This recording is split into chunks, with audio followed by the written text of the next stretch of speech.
मकवानपुरको राक्सिराङमा विद्यार्थीहरूबीच सामूहिक झगडा हुँदा 2 जना विद्यार्थी गम्भीर घाइते भएका छन्। राक्सिराङ 8 देवीचार स्थित श्री माध्यमिक विद्यालयमा कक्षा 9 र 10 मा पढ्ने छात्रहरूबीच भएको सामान्य विषयको विवादले उग्र रूप लिँदा अन्य केही विद्यार्थीहरू समेत सामान्य घाइते भएका छन्। घटनामा गम्भीर घाइते भएका 2 जना विद्यार्थीहरूमध्ये एकलाई भरतपुर अस्पतालमा र अर्कोलाई हेटौडा स्थित चुडेहिल अस्पतालमा उपचारको लागि पठाइएको छ भने घटनामा संलग्न 7 जना विद्यार्थीहरू इलाका प्रहरी कार्यालय मनहरीको नियन्त्रणमा रहेको छ। यस विषयमा पछिल्लो जानकारीको लागि हामीसँग जोडिनु भएको छ विद्यालयका रामबहादुर क्राउ। सरलाई पलास खबरमा हार्दिक स्वागत छ। यहाँको विद्यालयमा विद्यार्थीहरूबीच झगडा हुँदा विद्यालय बन्द गर्ने अवस्था सिर्जना भयो भन्ने सुनिन्छ। यसको वास्तविकता के छ? यस्तो छ, बच्चाहरू हिजो 2 कक्षा 9 र 10 कक्षा विद्यार्थीहरू आम फुटाउने टेबलमा समस्या आम फुटाउने न्युमा 9 र 10 कक्षाका विद्यार्थी कुदेको रहेछ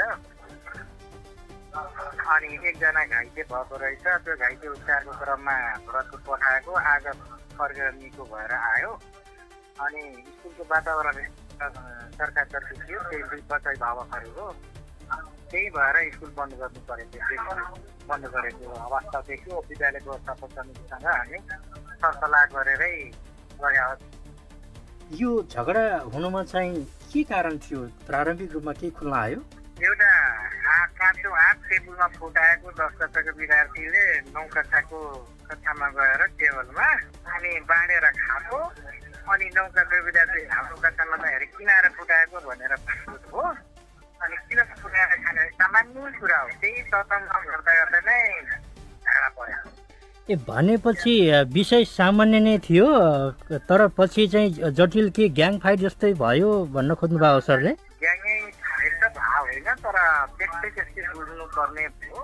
केही विद्यार्थीहरू पक्राउ पनि पर्यो अनि चुनाव पनि एक रात बस्यो। आज निकाल्यो। अब पीडित पक्षलाई उपचार खर्च पनि हामी जो जस्तो बच्चा पिटेको थियो त्यो अभिभावकहरूलाई पैसा उठाएर त्यता पीडित पक्षलाई तिर्ने भन्ने निर्णय भइसकेपछि भर्खरै निकाल्नु। यो घटना अन्दाजी कति बजेतिर घट्यो? यो विद्यालय सुरु हुनुभन्दा अगाडि नै हो। कक्षा सुरु हुनुभन्दा अगाडि नै यो घटना घट्यो? अगाडि नै हो, मास्टर कक्षामा जानुभन्दा अगाडि नै हो।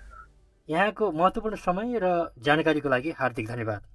उहाँ हुनुहुन्थ्यो श्री माध्यमिक विद्यालयको तर्फबाट प्रधानाध्यापक रामबहादुर राउत।